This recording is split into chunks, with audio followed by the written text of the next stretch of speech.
open vessels with a single mast and sail. But who were the Phoenicians? The simplest answer is that they were the Iron Age descendants of the subset of Bronze Age Canaanites who occupied the central part of the eastern shore of the Mediterranean, in what is today Lebanon, northern Israel, and western Syria. The Bronze Age is the name given by archaeologists to the cultural period that lasted in this region for more than 2,000 years, from about 3,500 BC until 1200 BC, or maybe 1130 BC, if you date the end of the Bronze Age to the final withdrawal of the Egyptian military forces of the New Kingdom of Egypt, sometime around 1130, as we know now, which marked the end of 3 centuries of Egyptian imperial rule during the late Bronze Age.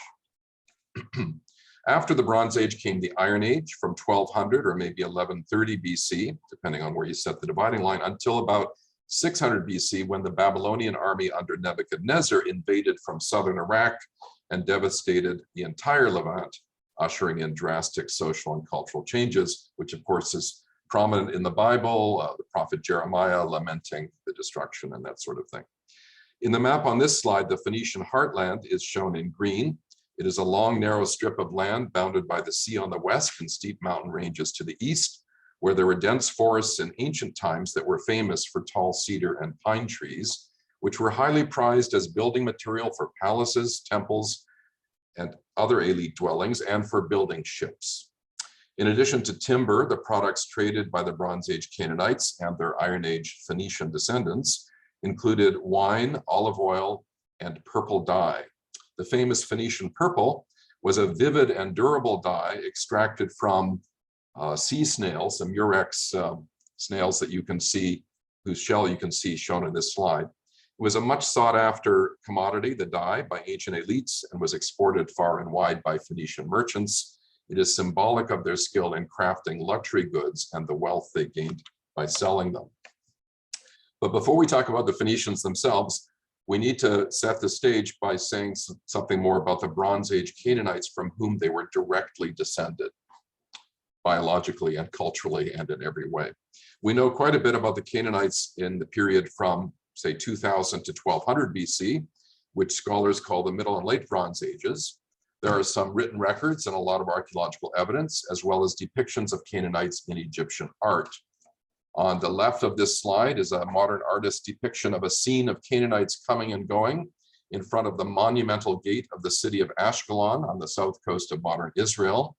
I was involved for 12 years in excavating this city, and this illustration is quite accurate with respect to the ancient mud brick architecture, these gigantic towers and gates and so on, and even with respect to the hairstyles of the people and their multicolored clothing, which are reminiscent of the biblical character Joseph and his coat of many colors. Those details are taken from ancient Egyptian depictions of the Canaanites. For example, the black and white drawing in the middle of the slide is a copy of an Egyptian relief that shows a bearded Canaanite wearing a multicolored wraparound garment who has disembarked from a ship and is delivering goods to a seated Egyptian official. And here is a famous example of what we know was in the Bronze Age a very active Canaanite trade by sea that connected Egypt, the Levant, and Greece. This shipwreck was found on the seabed near Uluburun off the coast of southwestern Turkey on the way to Rhodes. This shipwreck was found, this scuba diver in the photo on the right is holding an ox hide shaped copper ingot. Metal and glass ingots were a major part of the cargo of this ship, and they would have been turned into manufactured goods at their destination. On the lower left is an artist's reconstruction of the hold of the shipwreck, of the hold of the ship that was wrecked, and its cargo based on archaeological finds. And above the hold is an Egyptian depiction of the unloading of such a ship in Egypt under the supervision of its wealthy Canaanite captain, who is shown with a well-trimmed short beard in contrast to the clean-shaven Egyptians. And he is wearing a luxurious purple cloak and wraparound tunic.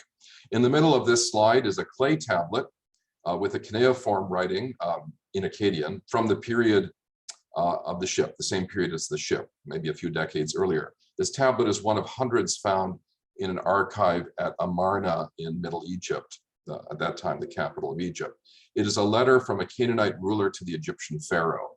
In combination with archaeology, written documents like this give us a good idea of the kinds of commodities that were shipped around the Eastern Mediterranean, and also, very importantly, the political context and institutional framing of this trade, since much of the trade, in my opinion, some scholars disagree, but I believe there's strong evidence that most of the trade in the Canaanite Bronze Age was government-controlled, royally sponsored, gift exchange or diplomatic exchange from one royal palace to another with limited private trade. But if the people who lived along the central coast of the Levant during the Iron Age, hundreds of years after this Bronze Age period we've been talking about, if those people were just the descendants of Bronze Age Canaanite seafarers, like those who sailed that ship, why do we give them a different name and call them Phoenicians instead of Canaanites? Well, I wish we didn't. It's a great misleading term that confuses scholars and students alike. They're not different. They're just Canaanites of a somewhat later period. Indeed, in the Hebrew Bible, they are called Canaanites, not Phoenicians, Canaanim, or more commonly Sidonians or Tyrians, using the names of the most important Phoenician cities, Tyre and Sidon. And there's some evidence that they called themselves Canaanites, although their primary identification was always in terms of which city they belonged to, be it Tyre or Sidon or Byblos or whatever city was their home.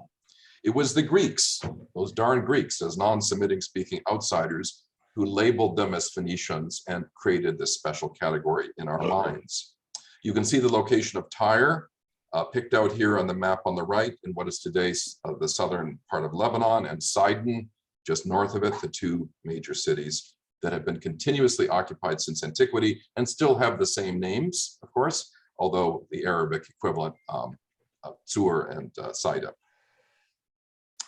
Now, the primary self-identification of the Bronze Age Canaanites and of their Iron Age descendants was always with their home city rather than with the larger linguistic and cultural grouping to which they belonged, which was probably more obvious to outsiders than it was to themselves. On this slide is a map of the major Canaanite cities of the late Bronze Age that had been absorbed into the Egyptian Empire in the 15th century BC and functioned as administrative subunits within the Egyptian province of Canaan. It is from Egyptian records and also from the Hebrew Bible that we know about the political landscape of this period, and of course the later period as well.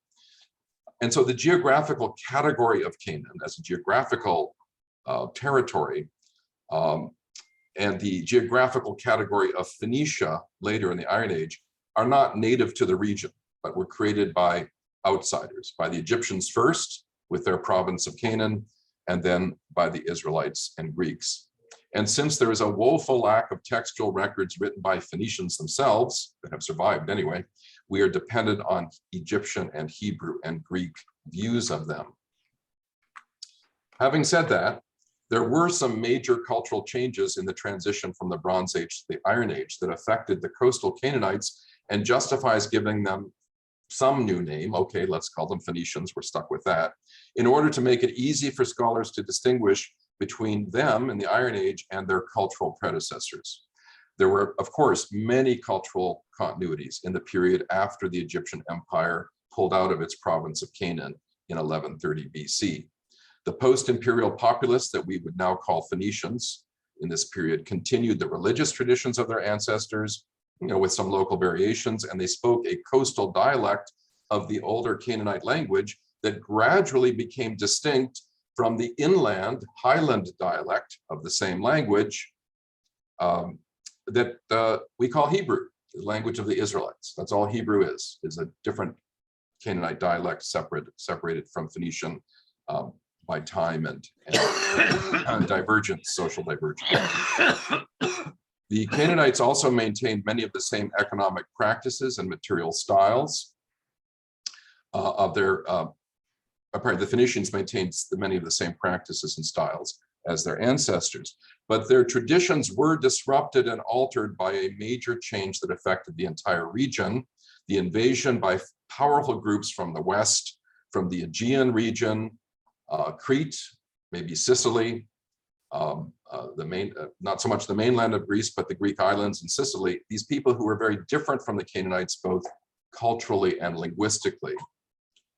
These groups are called sea peoples, following the ancient Egyptian designation for them, and they tried to conquer Egypt itself with a combined attack by land and sea. In 1177, as a popular book has recently said, with rather over-precise specificity, but okay, let's call it 1177 BC. But they were repelled by the Egyptians and allowed to settle nearby in Canaan, where they took over some of the Canaanite cities like Ashkelon and apparently served as Egyptian mercenaries, policing the recalcitrant Canaanite population, these non-Semitic outsiders, hired basically as the cops to police or garrison the Egyptian province of Canaan, we think, until the Egyptian empire itself withdrew a few decades later. This slide shows an Egyptian relief depicting the battle against the peoples of the sea in 1177, beside a modern artist's rendition of the battle with Egyptians fighting the invaders who had arrived on ships. The various groups of the sea peoples, of whom the biblical Philistines are one, took over a large chunk of southern coastal Canaan after the Egyptian forces withdrew, expanding all the way up to Tel Aviv and inland to the Jordan Valley and pressing the Israelites in the hills.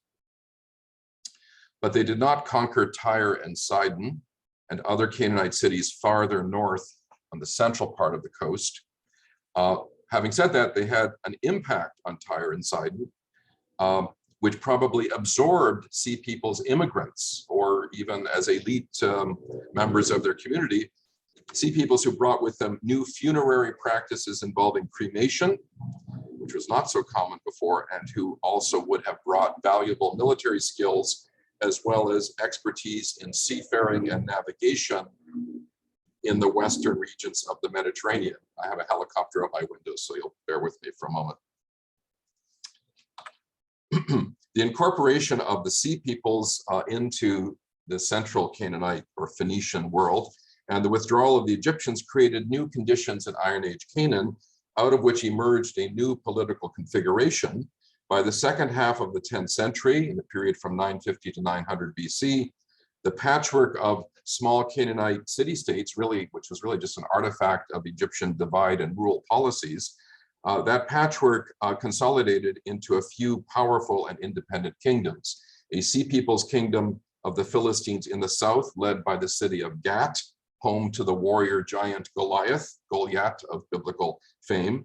A large kingdom called Israel in the central region and in Transjordan, and a smaller kingdom of Judah, well known to us from the Bible, and an Aramean kingdom centered on Damascus to the northeast, as well as what we see here, I'm convinced, a powerful and quite large kingdom of Tyre, ruled from Tyre, shown in yellow, which was for centuries the center of Phoenician power and culture.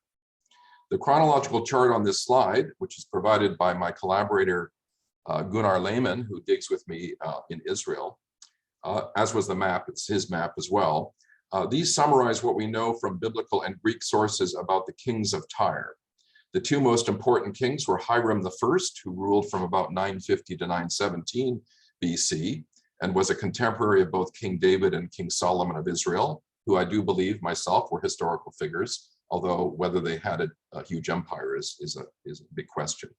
Contemporary of both King David and Solomon of Israel, and then his successor later on, Ethbaal or Itobal I, who ruled from 879 to 848 BC and was a contemporary of King Omri and his son King Ahab of Israel.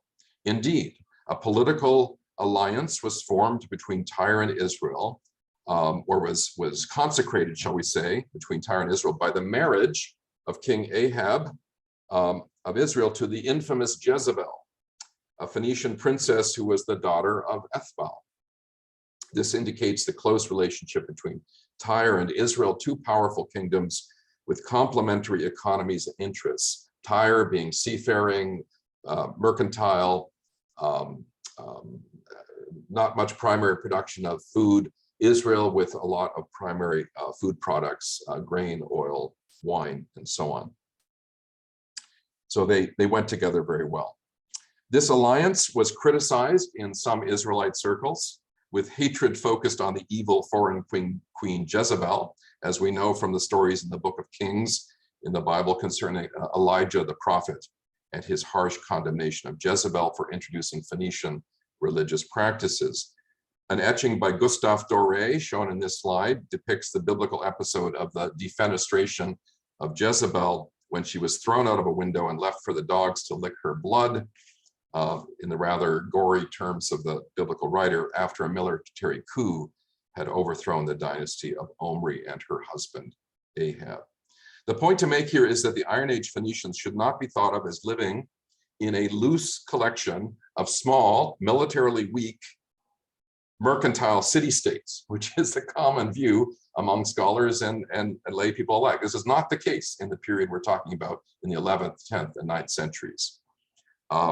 Rather, all the evidence suggests that they were the inhabitants of a militarily powerful and unified kingdom ruled from Tyre, the island of Tyre, which is an island offshore, which had conquered its neighbors and dominated the other coastal cities to its north and to its south, even though, these old cities, Canaanite cities, retained their own identities, like Sidon and others always retained their own identity. But they were very likely part of this powerful kingdom of Tyre.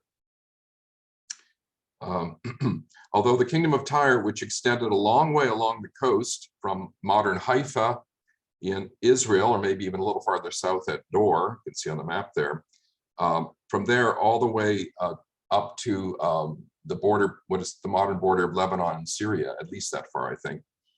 Pardon me, I lost my place.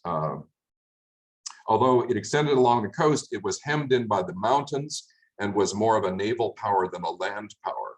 And was but having said that, it was obviously able to defend its territory militarily and was on a par with its neighbors, Israel and Damascus. This kingdom was consolidated by Hiram in the 10th century BC, at the same time that David and Solomon consolidated the kingdom of Israel. And it continued to be a major political and economic power for the next 200 years until the entire region was swallowed up by the Assyrians invading from northern Iraq. With powerful neighbors to the east, a land empire was never an option for Tyre, but the sea to the west was wide open. In the 10th and 9th centuries BC, there was no imperial power like Egypt to block their westward expansion. Recent archaeological work has shown, in fact, that Phoenicians, probably from Tyre, sailed all the way to Spain and through the Strait of Gibraltar into the Atlantic Ocean well before 900 BC, perhaps as early as 1000 BC. It is generally agreed that they went in search of silver and other metals, such as copper, which are abundant in southwestern Spain along the Rio Tinto and up, in the Guadalquivir Valley region, and also in Sardinia, where there is early evidence of Phoenician activity and also plenty of metals to be found. The initial expeditions in search of valuable metals eventually led, and I say eventually because it took a long time, led to the establishment of Phoenician colonies in Spain, Sardinia, Sicily, and North Africa. But it is a matter of debate exactly how early those colonies were established and how long a gap there was between the initial contact and the sending out of colonists somewhat later. Recent work has shown that colonies in southern Spain were certainly in place, I think this is pretty clear now, by the mid-9th century, say 850 BC, maybe a little later. But the initial voyages of exploration happened much earlier, as shown by the Phoenician pottery found at Spanish sites on the Atlantic coast. It is, and I should say Portuguese sites too. They went all the way up the coast of modern Portugal. It is plausible to imagine, therefore, that the first expeditions in search of silver were sent out by Hiram of Tyre, or even someone before him, around 950, or a little later, after he had consolidated his kingdom and when his ally ruled the kingdom of Israel, confirming the biblical tradition on this topic. And later Tyrian fleets would have brought permanent colonists by the thousands, probably during the reign of Ethbal or Itobal I, sometime around 850. At the time when Itabal's daughter Jezebel was married to Ahab and was queen of Israel.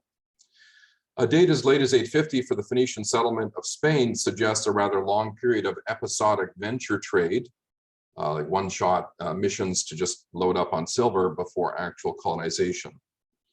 And so we're going to, and I would mention later how one research question is really to nail down the chronology of this and to understand why this happened. The chronology of Phoenician settlement is a major topic of current research. It is interesting to note that in any case, the earliest colonies were the ones located farthest west, closest to the sources of silver. Gadir, or modern Cadiz, is the earliest, as far as we know, one of the earliest. The farthest west, closest to the silver. It appears that colonies in between that were much closer to the Phoenician homeland, for example, Carthage in Tunisia, which became the most important daughter city of Tyre, they were founded quite a bit later, around 800 or a little after 800 BC. So it was not a matter of gradual geographic expansion, hopscotching westward, but a sudden leap early on to the far west, to the Atlantic, to obtain a prized commodity, followed by the filling out of the trade network by the establishment of intervening colonies in later generations. The pioneering of maritime trade routes and the establishment of ports that connected the Eastern and Western Mediterranean, which had had no systematic contacts beforehand, is one of the most important achievements of the Phoenicians. It's not that people beforehand lacked sailing ships or that Western metals like silver were of no interest to people in the East. The connection could have been made hundreds, maybe thousands of years earlier in terms of just the technology of sailing. But it so happened that the rulers of Tyre were equipped with the knowledge of the West, the resources, and the motivation somehow to make this connection in the 10th century with dramatic long-term effects on the economy and culture of the entire Mediterranean region. In a real sense, as many authors have used this phrase, the Phoenicians were the makers of the Mediterranean, creating a unified economic and cultural space later inherited by the Greeks and the Romans. However, a Phoenician contribution of even greater importance to world history, I think, was the dissemination of the alphabet throughout the Mediterranean world. Writing had been known for 2,000 years before the Phoenicians came on the scene, but earlier writing systems such as Mesopotamian cuneiform and Egyptian hieroglyphs were logosyllabic scripts, not alphabetic. They made use of hundreds of written signs, each of which represented an entire word or syllable rather than a single consonant or vowel. Logosyllabic writing systems were difficult to learn and were restricted to a small scribal elite. But during the Middle and Late Bronze Ages, a new and much simpler and, shall we say, more democratic, easy to learn writing system was invented by Canaanite speakers as an adaptation of Egyptian hieroglyphs, maybe Canaanites living in Egypt or in close contact with Egyptians. They borrowed some of the ideas of Egyptian hieroglyphs and then radically simplified them. This was the first alphabet, the early Canaanite alphabet, which might go back as early as 1800 or 1700 BC, called Proto-Sinaitic, because the first examples are found in the Sinai Peninsula. A first alphabet in which each written sign represents a single consonant rather than an entire word or a syllable comprised of a consonant and vowel. In other words, there would be one sign, a sign to represent just the sound b, the consonant of, the, what do you call it, the bilabial stop, b. Is it, some linguists here know how to describe it. The sound b or b has one sign instead of having a sign for each of the syllables ba, be, bi, bo, bu, which you had to have in a logosyllabic system. So fewer than 30 signs were needed to represent all of the consonants used in Canaanite and other Semitic languages.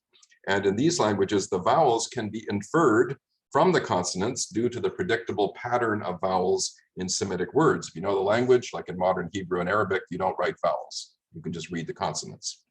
No need for vowel signs. In the earliest Canaanite alphabets, each letter was originally a picture of something whose name started with a particular Canaanite consonant. Thus, a squiggly line depicting the surface of water was used to represent the first sound consonant in the Canaanite word for water, which is mem, Hebrew mayim, but that's a dialect difference, meme, mayim. And this squiggle is the ancestor of the Latin capital letter M. A few examples, M, that's the up and down of the capital M is the waves of the water. It's mayim, it's meme, because the first sound of that Canaanite word had a picture associated with it. A few examples are shown on this slide corresponding to the Latin capital letters A, M, and O. Even today, our capital letter A, for example, betrays its origins as a rotated picture of an ox head with two horns.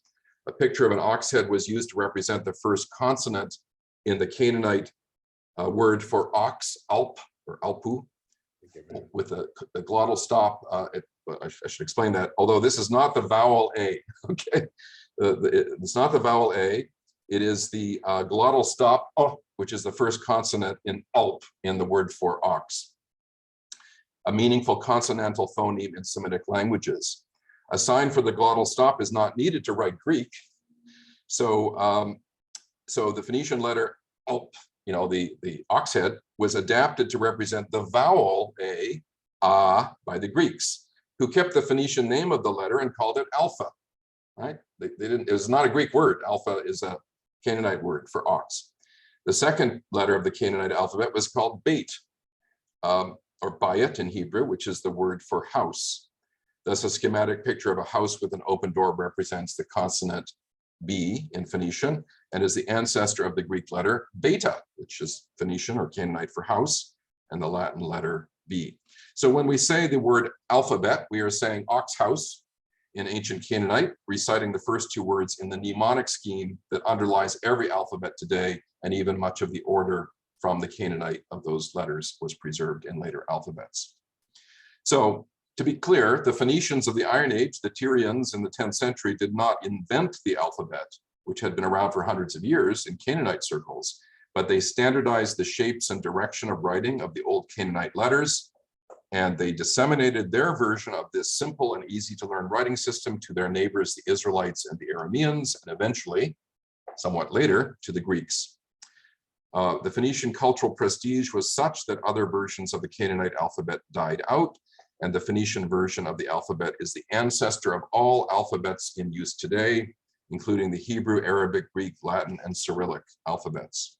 In the 400 years between the time when the Egyptians withdrew from Canaan in 1130 BC, and the Assyrians invaded and conquered the whole area in the 730s BC, the two empires that bracket this independent period, 400 years, the Phoenicians had no incentive to use a cumbersome logosyllabic writing system such as that of Egypt or Mesopotamia, and they had the freedom to perfect the Canaanite alphabet and to make it their primary means of written communication.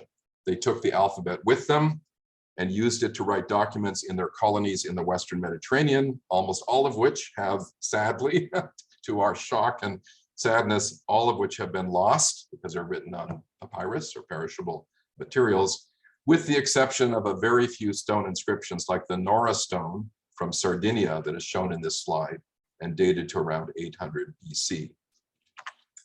Armed with the alphabet and a growing network of maritime shipping routes and colonial ports, the Phoenicians pioneered new methods of trade and finance even, although we don't have a lot of written documentation of that, that had transformed the ancient economy even before the Greeks got in on the act, and the Greeks took it even further, of course, in the 5th and 4th centuries BC. Coined money had not yet been invented, so the means of payment was silver that had been chopped up into little pieces of various size to make it easy to weigh out the precise amount on a balance scale. Scholars use the German term Hacksilber, hacked up silver, for this, and a cache of Hacksilber was found that was found in an archaeological excavation is shown on the lower left of this slide, beside a picture of a balance scale of the type that would have been used. Standardized stone weights of various sizes were used in one of the balance pans to determine the amount of silver in the other pan that corresponded to so many shekels, shekels being a unit of weight, a unit used by the Phoenicians and the Hebrews, of course, and the Assyrians and many others in the Semitic world. There is archaeological evidence for an increase in the amount of silver in circulation during the Iron Age, gradually in the 8th and 7th centuries in particular, as market transactions and retail transactions, small-scale transactions that were conducted by Phoenician merchants and the people who imitated them greatly increased in number in that period as this practice took off and as market exchange itself became more common. The remains of Iron Age Tyrian shipwrecks on the seafloor of the Mediterranean, in deep water actually, found by Robert Ballard, the oceanographer, with his robotic underwater exploration devices. The remains of an Iron Age Tyrian shipwreck on the seafloor, such as the one in the bottom right corner of this slide, dates to about 750 BC and attests to the regular large-scale shipments of commodities such as olive oil and wine in hundreds of standardized shipping containers, ceramic jars, stowed in the holds of the ships. You can see these torpedo-shaped pots, jars. They're called torpedo jars because they're shaped like a torpedo. And they were very similar, standardized in size and in volume, and there were several hundred of them in the hold of each of these Phoenician ships, bespeaking a large-scale commodity trade through the Mediterranean. And this is very likely a Tyrian ship at the bottom of the sea. Although we lack the commercial records of the Phoenicians, which were written on papyrus, probably, that has long since disintegrated, there is no question that they had developed sophisticated techniques for recording transactions, keeping track of debts and payments, and maybe even securitizing debt. That is to say, you could sell a debt note, which is already a practice known in 1900 BC in Anatolia. So it's something that I have a friend who's a trade economist of the modern world. And when I told him that there was securitized debt in the Middle Bronze Age, he nearly fell off his chair, thinking that this was something that came up only in the Italian Renaissance and later. But you could sell debt even. So there was the beginnings of a credit market as well as ordinary cash transactions. Let's see, where was I here? Temporary notes were inscribed in wax on wooden tablets before being transferred to more permanent records written in ink on papyrus, at which point the wax was smoothed to erase the notes and create a blank surface for a new notation. The wooden diptych on the upper right with its ivory hinge is evidence of this practice. So the inside of the wooden leaves of the diptych would have been filled with beeswax, and then you could write on that as a temporary note and then smooth it out and write it again later. Finally, although I have no time to speak about Phoenician religion and mythology and art and all those other wonderful topics, it is important to note that the Phoenicians conveyed to the Israelites and the Greeks not just the technique of alphabetic writing, but also the contents of their own Canaanite traditions concerning the cosmos, the gods, religious ritual, and so on. Quite likely transmitted in written form. Maybe Greeks and Hebrews are learning to write by learning how to copy out Canaanite religious and ritual texts. It's quite possible that that happened. And what we see now, though, in Hebrew and Greek literature is this cultural influence, such as in Hesiod's Theogony, which has been studied a lot and shows tremendous Canaanite influence, or of course the Hebrew Bible shows a lot of that. A very good book on this topic is shown in the bottom left of this slide, entitled When the Gods Were Born, by my collaborator, Carolina Lopez Ruiz, who is Spanish but earned her PhD at the University of Chicago, has been professor at Ohio State University for many years, and we hope will very soon move to University of Chicago. She's a collaborator on my Spanish dig that I'm going to talk about later.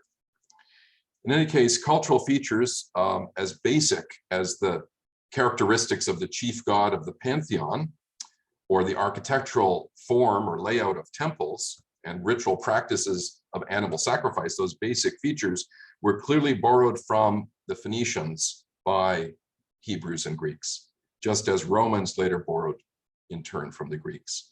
The Greek god Zeus, for example, shown in this slide holding his thunderbolt, and of course a much later sculpture, is very similar to the Canaanite and Phoenician god Baal, storm god, who in Bronze Age Canaanite tradition rises to kingship over the gods and holds court on top of a cloud-wreathed mountain in the north, like the later Zeus on Mount Olympus.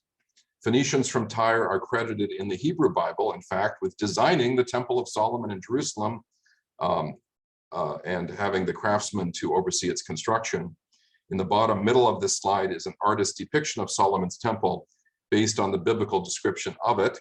I think reasonably accurate for all we know, which indeed resembles Canaanite examples unearthed by archaeologists, the same layout and dimensions as described in the Bible. More fancifully, to the left of that temple painting is an artist's imagination of a meeting between Solomon and Hiram of Tyre to plan the construction of his temple. A little bit unlikely, but I put it in there just for fun. In the remainder of this presentation, I'm going to switch now to talk briefly about my current archaeological projects at Phoenician sites. In 2015, we began work at the site of Tel Kaysan, north of Haifa in Israel. This is a classic Middle Eastern ruin mound, or tell, with many strata of ancient settlements superimposed one on top of the other. That, mounds like this are artificial, man-made, in the sense that they're the product of thousands of years of mud brick houses being built and torn down and built upon again. Let's see, the earliest occupation of this site was around 3000 BC, and it was occupied by Bronze Age Canaanites and then Iron Age Phoenicians until eventually being destroyed by the Babylonians under Nebuchadnezzar around 600, reoccupied for a while after that in the Hellenistic period until the final abandonment in 150 BC. My colleagues and I are focusing on the Iron Age levels of the site from about 1200 to 600 BC in order to understand the changes experienced by its inhabitants in the transition from the Bronze Age world under a Bronze Age province of Canaan under Egyptian rule through the Sea People's invasion and into the Phoenician period when we think Tel Kaysan became part of the Kingdom of Tyre around 950. We have been conducting 1-month summer field schools at Tel Kaysan since 2016 with usually about 60 students from the University of Chicago and elsewhere. These students learn techniques of archaeological excavation and recording, supplemented by evening lectures and weekend field trips to other sites and museums. They do work hard. It's really hot in July or August when we dig, but they have a lot of fun. And we're planning to dig there this summer in August of 2022 after a 2-year hiatus caused by COVID. So if you're interested, you could look at the website kaysan.uchicago.edu for the details of the summer dig this year. The research at Tel Kaysan in the Phoenician homeland, in what is today Israel, will continue. But I am now looking forward to starting a new program, new field school, and a new excavation at the other end of the Mediterranean at a Phoenician colony in southern Spain. We are following in the wake of the Phoenicians from their homeland in the east to their colonies in the west by digging at an archaeological site near the city of Malaga called Cerro del Villar. And the plan is to dig this September. As I was telling Jeffrey, we just heard that we got the official government permission for this. It's a project of the University of Malaga, led by a good friend and colleague of mine, Jose Suarez of the University of Malaga, and the University of Chicago is joining in to dig this site. Malaga is an ideal location, not just to investigate the Phoenicians, but also to teach students archaeological methods and to expose them to the broad sweep of Mediterranean history that is so well represented in beautiful Andalusia, ranging from pre-Phoenician Bronze Age Celtic culture, they were Celts there in the pre-Phoenician times, through the Phoenician, Punic, Roman, Visigoth, and then Islamic periods until modern times. In addition to working at the early Phoenician colony near Malaga, we'll take students to visit sites and museums in the region, such as the Alhambra in Granada, just up the road, I think about an hour's drive north of Malaga. Here's a map showing the location of this site on the outskirts of the city of Malaga, close to the airport, near the mouth of the Guadalhorce River, not far from the beach in what is today a nature preserve. The yellow arrow points to the grassy low mound, which is the archaeological site itself.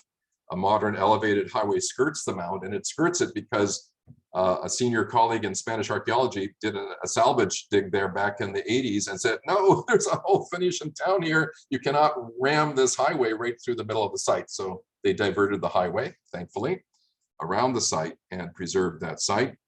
In ancient times, the site was an island, actually, in the mouth of the river, but the estuary has since been filled in and the river is confined to the narrow channel that you see here.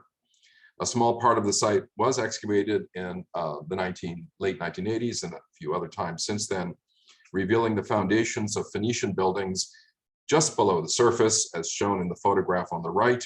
But there's a lot more to be done to reveal the entire settlement, to understand its development over time, from its founding around 850 or a little later until its abandonment around 600 BC, when the inhabitants moved to the mainland to found a new colony that they called Malacca, Mem Lamed Kaf in Semitic, a Phoenician name that is preserved in the modern name Malaga, which is not an Arabic, a Spanish or Arabic name, but is straight Phoenician. Ancient Malacca or Malaga is buried deeply under the modern city, and the earlier settlement site at Cerro del Villar has the great advantage in comparison to most other Phoenician sites in Spain that it was not built over or destroyed in later times, which means that it's accessible just under the surface, easy to dig, and well preserved. Here's a plan of the site showing some previous excavation areas with an artist's reconstruction of what Phoenician buildings look like, very much like as they would have looked at Tel Quesan or other Iron Age Phoenician sites in the east. In one area, these houses faced a main street, open at the front to create stalls or shops, probably, suitable for trading in a market-like setting. This map shows the location of Cerro del Villar, the site we want to excavate in relation to these early, very early Phoenician settlements in Spain on the Atlantic coast west of Gibraltar and on the sites to the east of Gibraltar. The Atlantic coast, as I said before, is where the silver came from via the Rio Tinto and the valley of the Guadalquivir that flows down from Seville down to the sea. The drawing on the right is an artist's reconstruction of what the island of Cerro del Villar would have looked like when the Phoenician colony was there. It probably had a temple, we think, and all the accoutrement of a Phoenician town. The Phoenicians preferred to settle on islands just offshore, imitating the mother city of Tyre itself. And so Cadiz is a good example, Gadir, as well as Cerro del Villar. So we don't know yet when exactly, although we want to find out, roughly 850 to 800, but when exactly it was founded and why. It's not in the silver producing region. So what's its purpose? How did it fit into the grand scheme of colonization hatched back in the courts of Tyre? And in both cases, and why did the Phoenicians wait so long to establish settlements like this long after they had first started sailing to Spain to get the silver? We need a more extensive exposure of the houses in the site and more evidence from earlier and deeper phases of its 200-year period of occupation to answer those questions. Here is a summary of the questions for which we are seeking answers. I'm not going to read them in detail. Well, or perhaps, Jeffrey, how much more time do you think I have you'd like to give me? Yeah, please continue a little. All right. I mean, I have a little more to say, but I'll tell you what, you folks just tell me when you've had enough and we'll switch to the Q&A, but I do have a little more to say about some of these research questions. I draw your attention to the book cover shown on the right of the slide, Phoenicians and the Making of the Mediterranean, by my friend and colleague Carolina Lopez Ruiz, who will be working with me at the site in Spain. She is just published this book. I think it's just came out a few months ago. And it is, I think, a definitive work on the Phoenicians from the perspective of someone who knows the Semitic sources, the Ugaritic and Phoenician and Hebrew sources, as well as the Greek sources and the classical history. She's, I think, an ideal person to give the history of this phenomenon as a documentary historian, which is what she is. I can't resist throwing in a portrait of the most famous Phoenician of them all, Hannibal of Carthage. Don't forget, when Latin people say Punic, that's just their version of Greek Phoenikos, which is the Greek version of Canaanite. So Hannibal's a good old Canaanite of later times, or Phoenician. who marched via Spain and across the Alps with his elephants into Italy in 218 BC, almost succeeding in conquering Rome. By the time of the Punic Wars, when Carthage and Rome fought to the death for control of the Mediterranean, the Phoenicians had built a thriving civilization in North Africa, Spain, Sicily, and Sardinia. The early Phoenician expeditions in the 10th century and the colonies of the 9th and 8th centuries, like Faro del Villar, paved the way for this large-scale transplantation of the Semitic-speaking culture, like whole hog transplantation of this culture from the Levant coast more than 2,000 miles to the west of the Phoenician homeland. Phoenician society in the west developed its own distinctive features while maintaining close relations with the mother city of Tyre. And the transplanting was quite literal in some respects. Although it is hard to think of Spain as having no olive oil and no wine, these were unknown in Iberia until the Phoenician colonists brought them into the Western Mediterranean, literally bringing olive and grape cuttings with them in the holds of their ships, along with livestock and seed grain and other items they needed to recreate the conditions of their homeland, and looking for an island like Tyre on which to settle. I have a few more things to say. I don't want to go down too many rabbit holes here, but just for those of you who are interested, maybe from a more scholarly point of view, what is my model or my initial hypothesis for when or who, when, why, and how of the Phoenician colonization. I'll just show this slide briefly and emphasize what I've already said, which is the mistaken impression is that Tyre is just a little puny, militarily weak city-state and not a powerful territorial kingdom of a large size. I think all the evidence points to Tyre being a big kingdom whose king would have sponsored and controlled the trade or the exploration of Spain and the initial colonization. When did the colonization happen? Well, exploration and trade as early as 1000 to 950, colonies with thousands of settlers going out in fleets of ships by 850 to 800. Why? Pretty simple. They wanted the silver. High demand for silver and tin and copper and other products available in the West were high demand in the powerful new Iron Age kingdoms of Levant, including Tyre itself, Israel, Gat of the Philistines, Aram, Damascus, Hama in Syria, Carchemish. These are the kingdoms of the Iron Age Levant.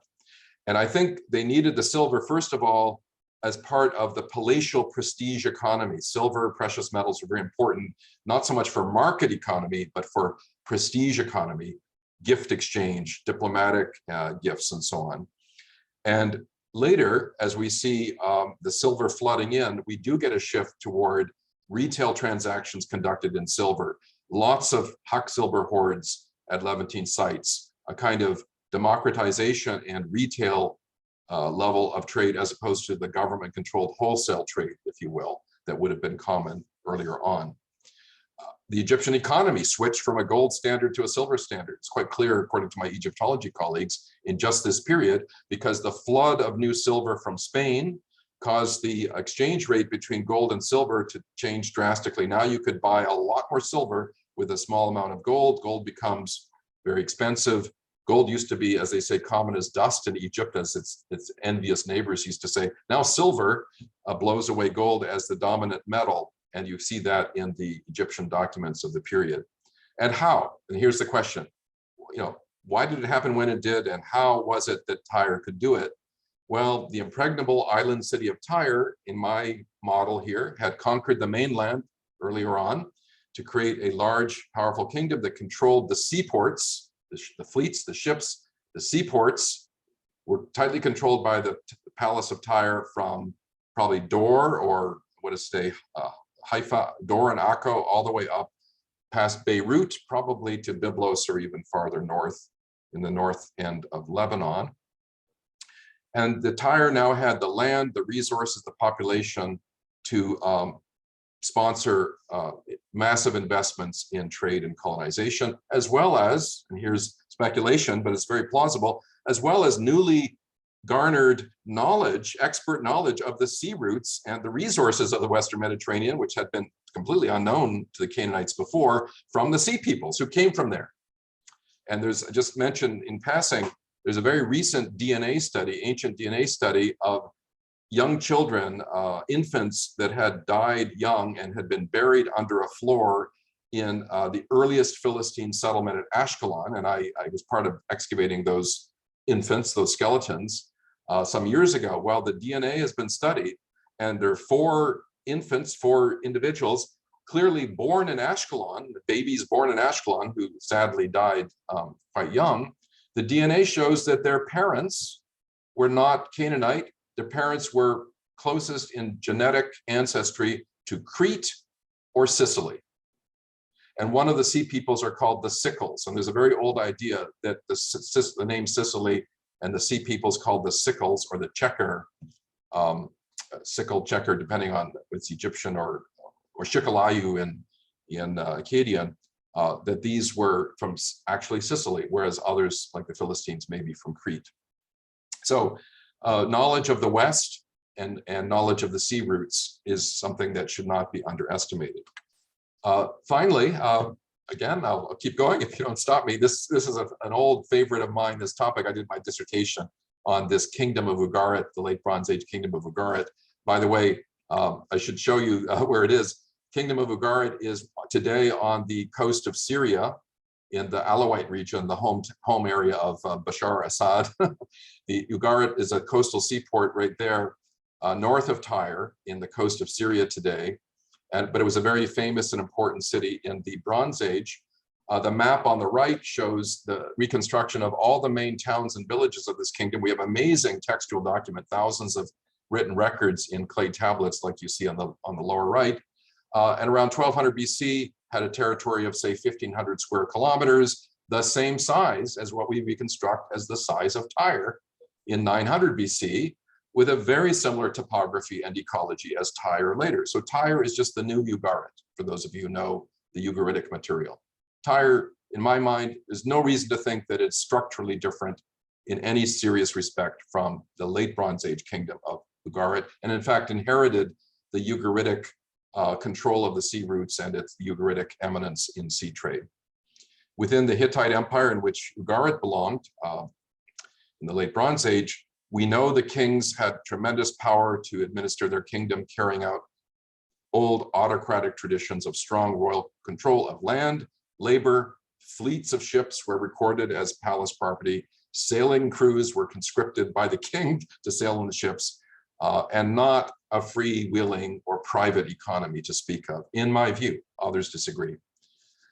Tyre had a very similar political, religious, and economic structure, I think, both in the Bronze Age and then as it grew into a big kingdom in the Iron Age, carrying these traditions from the Bronze Age well down into the 9th and 8th centuries until the Assyrians put paid to all of that. So Tyre and other coastal Phoenician cities carried on those traditions. We lack, sadly, and here's the sad fact, we lack administrative records of Tyre because they didn't write on clay tablets the way the Ugaritic people did. But it's a very plausible hypothesis, I think, that we're talking about a similar economy and politics. And that economy is well documented from Ugaritic texts showing the royal officials kept track of every square, every acre of land, every person, all the goods as much as they could, because the king owned it all and wanted to control its movement. And it was really a kind of rationed redistribution economy in large part.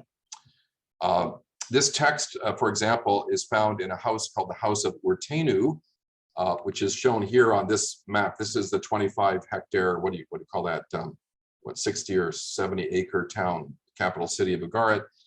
You can see the House of Urtenu. This is where a bunch of tablets were found that have a kind of census list of the number of houses or households, probably lineages or clans, that belonged to the various towns. So the name of the town is on the left column, the number of houses, and then the reconstructed district, and the districts are shown on the map, reconstructed by a modern scholar, showing really a lot about the economic and political geography of this kingdom. We wish we had that kind of data for the Iron Age. We just don't.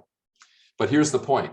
Many, many scholars claim without evidence that Urtenu was an independent merchant, the forerunner of the supposed entrepreneurial private merchants of Iron Age Tyre. And I would say he's not. He's clearly, from the documents, a high royal official involved in diplomatic affairs, state administration, including supervising trade.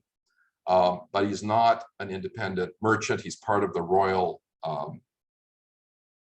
state. He's part of the state, as I think were all the early sea traders and merchants of Tyre until till after the colonies had been established anyway. So I really do think, and my guess is, from say 1000 BC till 850 BC, the venture trade and the colonization was a royal project, tightly controlled and sponsored by the King of Tyre. We can go in, people can argue back and forth, but that's a model that we want to test and we want to look at. And simply to finish here, since I really am abusing your patience with my talk, just keep in mind when we talk about the formation of new states in the Iron Age, like Tyre and Israel, what do we have in mind? What kind of state do we picture? As I said, the Tyre is not just a little city-state like one of the Hanseatic, like Hamburg later, or like the Greek. I mean, the big error is to see these kingdoms like Tyre and Israel as anything to do with the Greek model, which didn't exist yet, right? It was just beginning to form in this period in Greece itself. Among dynastic kingdoms, therefore, royal power might be stronger or weaker, depended on how aggressive and smart the king was, but a king who was smart and skillful could really totally dominate economic production and trade. And in regard, we have textual evidence that the royal inspectors, commissioners called sakinu, were sent all over the kingdom and monitored the movement of people and goods. The king would say, well, why shouldn't I? It's my kingdom, I own it. So this notion of a royal monopoly is not so crazy. There are ancient examples of mercantile, or shall we say private trade of a more oligarchic nature as opposed to monarchically controlled trade. So oligarchy, mercantile oligarchies do exist, and they could have existed in Tyre. The question is, when do they take off? And my final point here on this final picture is simply to propose as a model to investigate that it was precisely the colonization by the King of Tyre that opened Pandora's box and had the unintended consequence of creating powerful oligarchs, merchant households, whose headquarters were too far away from Tyre for him to have the military control that he had at home. And this happened in the New World with the British colonies as well in the 16th and 17th centuries. If you think about the growth of the bourgeoisie, the English Civil War, and the way in which merchant households or merchants who start out as basically royal agents morph into this powerful political and economic force countervailing the power of the king, causing the king maybe to become a more of a ceremonial or less powerful ruler. I'll stop there. Probably I've gone on too long, so I'll stop there and open it up for questions. Let me. Thank you, David. Sharing, yeah. Yep. Thank you, David. That was wonderful. And folks, if you have some questions at all, please put them in the chat, and our speaker will be able to answer any of your questions. I think some people are typing now. Let's hope.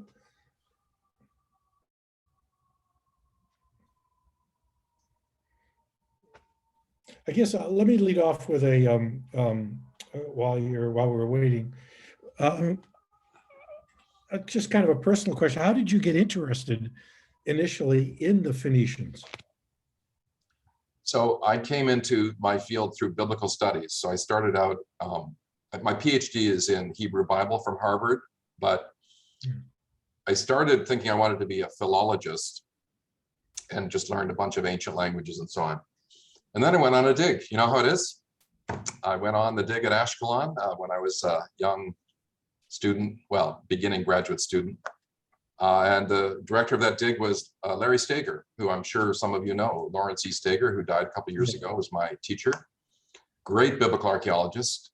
And he and the dig there converted me to being a field archaeologist. And so in the end, my dissertation and my research and my career at Chicago has been as a field archaeologist. But I started with an interest in biblical history And then, expanding from that to all these peoples and dynamics of the biblical period, including Philistines, Phoenicians, Arameans, and then what kind of politics, what kind of economy, and what was the world of thought, ultimately, the cosmic vision within which economic exchange takes place, because that's a key point in economic anthropology or economic history, is that trade doesn't just happen. It has a meaning, it has an ideology, it is shaped and embedded within institutions, political and religious institutions. And so, there was a famous temple of Baal Melkart, the chief deity of Tyre, who was equated to Greek Hercules, at Gadir. Like, the oldest temple in the West was this apparently huge monumental wonder of the world, which was, as Herodotus says, the temple of Heracles or Baal Melkart, who had to bless in front of whom all the transactions are being done, right? So there's actually an ideological framing of whether it's royally controlled gift exchange or palace-dominated trade, or free market trade. Of course, Karl Marx said it really well too about the ideology of our good American liberal democracy and free market capitalism, but I won't go there today. Other questions are coming up. Yeah, you do have a question. Robert Cole is asking a question. Should I take the questions now? Please do. How was Tyre able to avoid conflict with the Arameans? Well, there's a very convenient mountain range there, right? So the Arameans, to project power, and I think the Aramean we're worried about is Hazael, king of Damascus. Don't forget, though, Aramean power, Damascene power, only kicks off in a big way at the end of the 9th century in reaction to the invasion of the Levant by Shalmaneser III, king of Assyria, who caused a great alliance of all the Western powers.